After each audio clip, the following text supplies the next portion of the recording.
Hi, here we go again. Fight.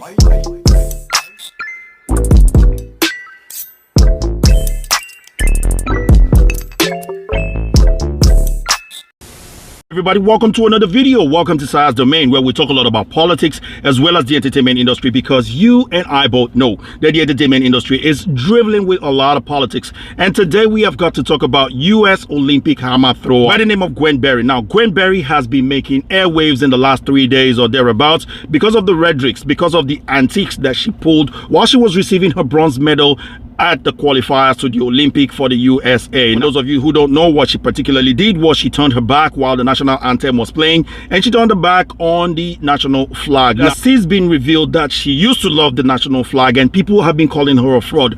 Also, a lot of people have been calling for her expulsion from the USA team because they believe she doesn't love the country, and as a result, she needs to be kicked off the team. So many people have been calling for her to be removed from the Olympic team. Now, some of the people that have called out includes lawmakers, some of them are sports people and what have you, but I personally do not support that, because I do believe that she's expressing her own freedom of expression. This is her First Amendment rights. This is a civil right to do whatever she wants to do, to express herself freely. Although, having said that, I also believe that sports is an apolitical platform where you shouldn't be displaying your political rhetorics, because not everybody believes in what you believe in. So when you're talking about politics and what have you, do not try to enforce your politics on other people, or do not try to impose your politics on other people. Let me put that, not enforce, impose on other people. So anyway, she's been getting a lot of flag from everywhere, and the latest flag she's been getting right now is that she's being called a fraud because a picture has surfaced. Nobody knows when this photo was taken, but I'm guessing maybe it was before the Olympics in 2016, because she did go to the Olympics in 2016 and she was flying the American flag happily. Now, she has actually responded to everybody. She has been responding to the critics because she's being demonized in the USA right now because of her rhetoric. This is not the first time she would do it. In 2019 at the Pan American Games, she also did the same thing as she received the gold medal. She raised up her fist, pulling a Tommy Smith and Juan Carlos, you know what they did in 1968. She was pulling the same thing while it was going on. Now, she has said that it is because when the national anthem is playing, she gets a little bit emotional, and you know, she's trying to represent her people and what have you. But let's hear from the horse's mouth herself, because I don't want to go about badgering her, calling her a fraud. Maybe she is, maybe she's not, because people are actually accusing her of trying to pull a Colin Kaepernick. So I'm going to be talking about that, but I'm going to show you a clip of her actually at a particular news station explaining herself, and it's good to pay attention a little bit to people that you don't agree with, so that you can understand where they're coming from. This shouldn't be a thing whereby it is set and done and we should just write her off and what have you. I think if we really want to bring people to a place of unity, we need to listen to all sides. So I'm going to be playing that clip. I'll do my reaction, my rebuttal. There's a lot that we're going to be talking about, because it will involve the national anthem in particular, because that's what she responded to, and I think that's what clicks something in her head to make her do what she does. But let's play the video. I'll do my reaction. Please feel free to share your comments in the comment section below. Before we get into any of that, I would like to urge you guys to help me out by hitting that like button like you usually do, because it does massively help out the videos, and I do believe that this video might educate you a little bit on the national anthem. Please do drop that like on this video, because it's massively important. Now, with that important spiel out the way, let's get straight into the reaction video now, shall we? Okay, so let's get into it. Thank you for having me. So first of all, congratulations on securing a second spot in the Olympics for the 2021 Tokyo Games. But following the media ceremony that you broke rank with the other athletes, and you draped an activist athlete shirt over your head during the Star-Spangled Banner. Explain what happened in those moments, because you know a lot of people have a lot of different scenarios, but we want to hear from you on this platform. Tell everyone what was on your mind during that time. Yeah, exactly. A lot of people have been talking a lot about this woman. Yeah, it's really good that we know her own perspective and her own view, because like I said before, 22% of Black Americans do feel like this when the national anthem is playing. So we need to also hear if she's one of those 22%, or if this is just an elaborate scheme for her to actually become, you know, more popular so that she can make more money or what have you. Well, let's find out. Well, originally we were not even supposed to be on the podium during the singing or the playing of the national anthem. When we were back in the call room, the directions were that we were going to be introduced to the crowd, before the anthem was going to be played or after the anthem was going to be played. No one made any mention or any notion that we would be on the podium or had to be on the podium during the singing of the national anthem. I want to make that clear. Those were our directions, either before or after. No other. Maybe there was some kind of a behind agreement that, you know, the national anthem wouldn't be played while they were receiving this or what have you. Although one of the organizers of the competition, Susan Hazard, has actually reported that those national anthem has a permanent roster every day. They put them either on 5:20 or 5:25 p.m. in the evening. So maybe it was a mistake, maybe it was not, but she seemed to think otherwise. I don't know, maybe. The group that I know of stood on the podium during the playing of the national anthem. However, when we went out to introduce ourselves to the crowd, coincidentally, the national anthem was playing and they asked us to stand on the podium, and then the anthem played. In that moment, I feel like it was a setup because those were not the directions. That was not the intent. The intent was we would be introduced to the crowd either before or after the singing of the national anthem. The unfortunate thing here is this. I've been looking for the video of this particular event, but it's nowhere to be found. There's no video to actually be able to corroborate what she's saying. Neither can we corroborate what Susan, I think Susan Hazard said as well, because what she said was that the national anthem was already playing as at the time that they got there. And now this woman, Gwen Berry herself, is saying that the national anthem only started playing when they were giving them the award and they asked them to stay on the podium. So I don't know which is which, but does it really matter though? Does it really matter is a question. In which, if we had that option, or if I knew that I was going to be on the podium, I would have chose something else. Now my question is this. She said she would have chose something else. Now the problem I'm seeing with this interview a little bit is that there's really no rebuttal, no really question, no follow-up question to whatever she says.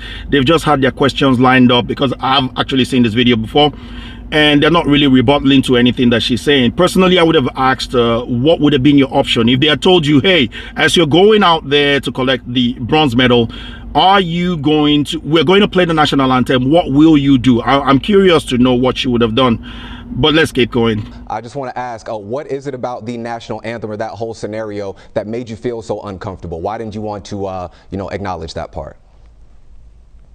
History. If you know your history, you know the full song of the national anthem. The third paragraph speaks to slaves in America, our blood being slain and pilchered all over the floor. Okay, now this is the part that I really wanted to get to. So she's talking about the American national anthem. Now currently the American national anthem only has one stanza. One stanza is used, or one verse. Now originally when the national anthem was written, it had 4 verses, 4 stanzas that they sang, and later on somebody else added a 5th one. Now the national anthem was written by a guy called Francis Scott Key. Francis Scott Key was an American who actually worked with the British, and in 1812 a war broke out between British and the US because British Army or Navy were actually commandeering a lot of American ships and actually forcing Americans to become British Navy. So it didn't sit well with the American government, and so a war broke out between them. And now, because Francis Scott Key was working with the Brits, he thought that America would lose because the Brits had an ultimate plan that he really couldn't report to the America, because he was kind of like a spy, maybe not, but he was working with them, but there was nothing he could really do. At the end of the day, America won that particular war. So this inspired him to write a poem 2 years later. That poem is known as the Star-Spangled Banner that you know today, and it was 4 verses. Now in the 3rd verse, there's actually a part where he talks about the hireless and slaves, blood or something like that. Now when he was talking about that, I might find the time to read it out or something like that. Let me see if I can find that particular verse and read it out so that we can see what's really going on. Okay, so actually that 3rd verse reads as follows. It said, "And where is the band who so vehemently swore that the havoc of war and the battles of confusion, a home and a country should leave us no more?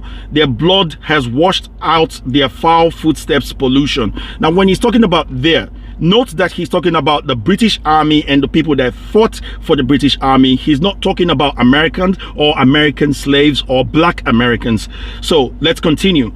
He now said, this is the part that she's talking about. He now said, no refuge could save the hireling and slave from the terror of flight or the gloom of the grave. Now, the hireling and grave, the hirelings, people say that they are the white slaves that actually fought with the British National Navy, and the slaves were the blacks that decided to join the Brits to fight against America, because the Brits actually promised those slaves, or promised some of these black people that fought with them, their freedom if they did. And they did hold up their own end of the bargain and took them to Trinidad and Tobago, hence why you have some blacks in Trinidad and Tobago. And so this is what she's talking about. So there is a strong misconception with a lot of people who believe in this particular verse that, you know, it's racist. And I do agree that it is racist, but it's not talking about the black American slaves. Now, remember, this particular thing was written at a different time when slavery was kind of like the norms. Now, the other thing that she did mention in that particular video is she's talking about history. But when they are teaching black history, they seem to always omit that there were black people who actually owned slaves as well. Now, according to calculation, history, and even PolitiFacts backs this up, over 3,776 black Americans owned over 12,000 slaves. So why don't they include that into the history? Maybe when you think about that, you find out that the black people are not entirely scot-free from this slavery of a thing. They were also guilty. Some black people were also guilty of having slaves. So think about it. This was the norm back then. And of course, Francis Scott Key was a racist, like many of the white people back then were racists. But think about this. Black people also owned slaves, and some of those slaves were white. Now, talk about Anthony Johnson. Anthony Johnson actually had 5 slaves. 4 of those slaves were white people, and 1 of them was black. And I bet you many of you don't know that. They always skim this away from this history. And I think when they're talking to people like this would always think about the bad things that happen to Africans or black people, and they will always believe that, you know, only white people were the custodians of slavery. But that's not true. History tells us otherwise. Egyptians enslaved black people. Egyptians enslaved other Africans, because Egyptians are Africans too. You know, Arabs enslaved Africans. Until today, there is still elements of slavery in Arab countries. But I'm not seeing any activists anywhere in the world raising their fist and saying, hey, Arabs, stop doing what you're doing. Because there are evidences of this, that they still hold slaves till today. So let's keep going with this video. And you know, I just thought I'd point that out. Now, the other thing before I forget, the other thing I want to say is this. Now, this poem that later became the Star-Spangled Banner that America is using as their national anthem, it didn't become the national anthem after 1812 or 1814. It took an entire century and a couple of years before it became the national anthem. It was in 1931. This was about 115 or 16 years later before they made it the national anthem. And what they did was to remove all the elements that included slaves, or all the elements that were racist about it. So the remaining 4 stanzas were eliminated. Now, if you hear what she said history. She's talking about history. But when it comes to most of these activists, they always have a selective history. They don't think about all of the history and all of the parts that I mentioned. Now, I don't want to defend the national anthem saying that it's not racist. There were certainly racist elements about it. But the thing is that the racist elements that were there have been eliminated and they've been let go. Why don't we as a people also let it go? Because today I'm not seeing any slaves. And there is a language she used. She said, our blood being piltered all over the floor. Our blood. I beg to differ. Our forefathers is not ours. Ours is different from our forefathers. We can't defend every single thing our forefathers did. We had some bad forefathers and we had some good forefathers, right? Of course, slavery is bad, and everybody should be chastising or standing up against slavery, of course, which we have, which I see everybody's against it today. There's nobody that's going to come out there publicly and say, hey, slavery is good. There might be some people, but they would not come out publicly to say it. And the country would never back that history. They teach the history for us to know the history, to let us know these sort of things will never happen again. So why don't we let go? Because how long are we going to be angry for? How long are we going to be angry? Seriously, is what I want to know. But yeah, sorry I went off on a tangent, but let's keep going with this particular video. I just thought that we should, note that. It's disrespectful, and it does not speak for Black Americans. It's obvious. There's no question. Now okay, now she says that it does not speak for Black America. Now, if you go check the history of the 1912 war, there were Black Americans that fought for Americans. They fought for the flag. The big mistake that we blacks or Black Americans are doing, those 22% that are not happy with the national anthem, and those blacks who are not happy with the country at the moment, the biggest mistake you are making is to think that you are not part of the country. Your forefathers bled for the freedom that you are experiencing today. Why not reference those? Because they believe that they were fighting for something bigger than just their color, than the color of their skins. Those black people that fought and bled, it's a disrespect for them because they fought for that flag. They fought for that national anthem. They fought and they still continued fighting, right? Your Memorial Day was actually created by black people, right? That's what history says, or at least a faction of the people that created Memorial Day were black. They were black soldiers. They were Black American soldiers. Although today they're trying to change that history or not let people know about that history, but that's the truth. Everything you're fighting against today, every single thing that these activists are saying, black people fought for what you are enjoying. Even on recent history, if we're talking about the Martin Luther Kings this world, they fought for you to have part of the rights to be able to be proud of that flag. Go look at Martin Luther King and all the march that they made. They were carrying the flag.